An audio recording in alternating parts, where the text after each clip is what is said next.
Αυτοκίνητα που σημάδεψαν τη δεκαετία του 80. Μία αναδρομή σε μια εποχή αλλαγών.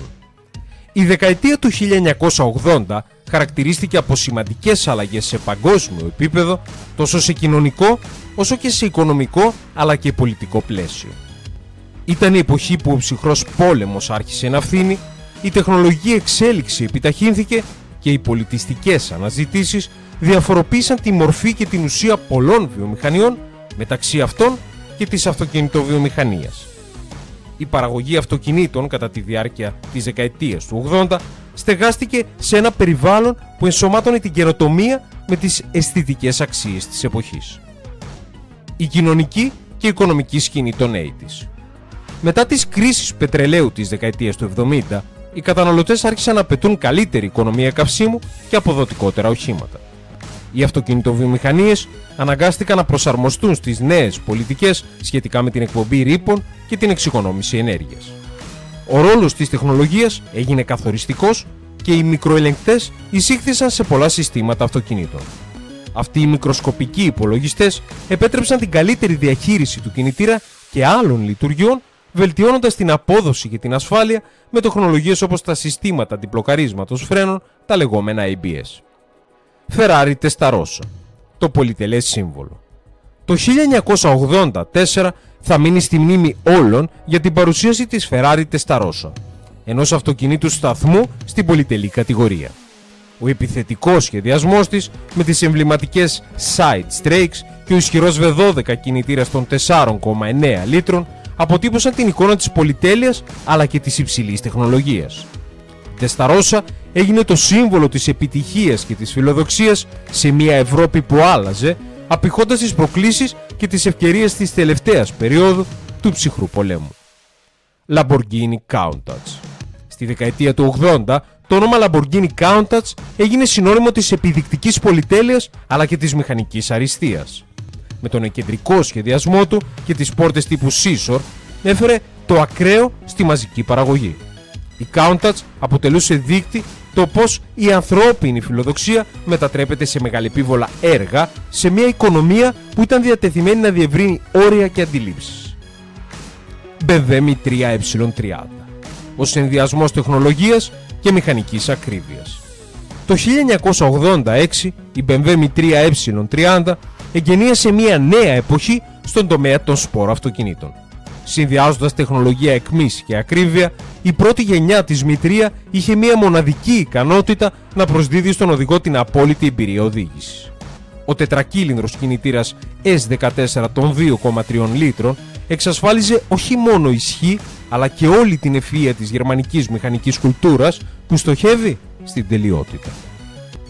Ford Mustang Fox Body. Η έκφραση της αμερικανικής κουλτούρας. Η έκδοση Mustang Fox Body της Ford σημάδεψε την αμερικανική αυτοκινητική ιστορία. Παρόλο που αυτή η τρίτη γενιά παρουσιάστηκε το 1979, η δεκαετία του 80 ήταν εκείνη που εδραίωσε το μύθο της. Ο συνδυασμός προσιτής τιμής και επιδόσεων αντικατόπτριζε την κουλτούρα των Ηνωμένων Πολιτειών, απηχώντας την εποχή της ανάκαμψης και της αναγέννησης της αμερικανικής ορολογίας του δυναμισμού αλλά και της περιπέτειας. Mazda RX-7 FC.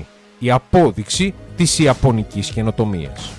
Στην Ασία, το Mazda RX-7 και συγκεκριμένα η δεύτερη γενιά FC ανέδειξε την άλλη πλευρά της μηχανικής ευφυΐας. Με το μοναδικό περιστραφικό κινητήρα Wankel, το μοντέλο αυτό ενσωμάτωσε τη φιλοσοφία της αποτελεσματικότητας και της καινοτομίας της Ιαπωνίας στο παγκόσμιο αυτοκινητικό χάρτη.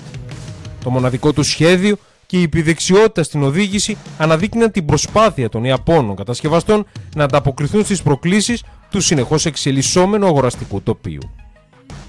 Από τα επιβλητικά σαλόνια της Ευρώπης μέχρι τις ακαταμάχητες αμερικανικές πίστες, τα αυτοκίνητα των 80's απηχούσαν τις τάσεις και τις φιλοδοξίες της εποχής τους. Αυτά τα μοντέλα δεν αντιπροσώπευαν μόνο τα τεχνολογικά επιτεύγματα ή τις αρχιτεκτονικές καινοτομίες, αλλά και τις πολιτικές φιλοδοξίες και τις κοινωνικές τάσεις που διαμόρφωσαν μια εποχή μετάβασης και αναγέννησης στην παγκόσμια σκηνή. Τα αυτοκίνητα αυτά δεν υπήρξαν μόνο κοσμήματα μηχανικής και σχεδίασης, αλλά και σημαντικά σημεία αναφοράς σε μια εποχή που ο εξελισσόμενος κόσμος της τεχνολογίας και της οικονομίας συγχωνεύθηκε, θέτοντας τις βάσεις για μια εντελώς νέα εποχή στην αυτοκινητοβιομηχανία. Η δεκαετία του 80 υπήρξε μια περίοδος ριζοσπαστικών αλλαγών και επαναστατικών ιδεών στον κόσμο της αυτοκινητοβιομηχανίας. Τα αυτοκίνητα που σημάδεψαν αυτή τη δεκαετία δεν ήταν απλά μέσα μεταφοράς, αλλά αντανάκλαση των κοινωνικών και τεχνολογικών προκλήσεων που προσδιορίσαν τη συγκεκριμένη εποχή. Μέσα από την πολυτέλεια, την καινοτομία και την επιδεικτική του σχεδίαση, αυτά τα αυτοκίνητα καλλιεργήθηκαν μέσα σε μια κοινωνία που αναζητούσε διαρκώς την πρόοδο, την ταχύτητα και την αισθητική. Σήμερα η κληρονομιά τους συνεχίζει να εμπνέει και να ενθουσιάζει. Τα ιστορικά αυτά μοντέλα θεωρούνται ακόμα πρότυπα μηχανολογικής αρτιότητας και πρωτοπορίας, εντυπωσιάζοντας και κεντρίζοντας το ενδιαφέρον των συλλεκτών και των λάτρεων των αυτοκινήτων σε κάθε γωνιά του κόσμου. Καθώς κοιτάμε το μέλλον της αυτοκινητοβιομηχανίας, το όραμα και οι επιτυχίες της δεκαετίας του 80 λειτουργούν ως υπενθύμηση της δύναμης της ανθρώπινης δημιουργικότητας. Αυτά τα αυτοκίνητα δεν είναι απλώς αντικείμενα του παρελθόντος, αλλά ζωντανοί θρύλοι που συνεχίζουν να οδηγούν το πάθος και τη φαντασία μας προς νέα όρια.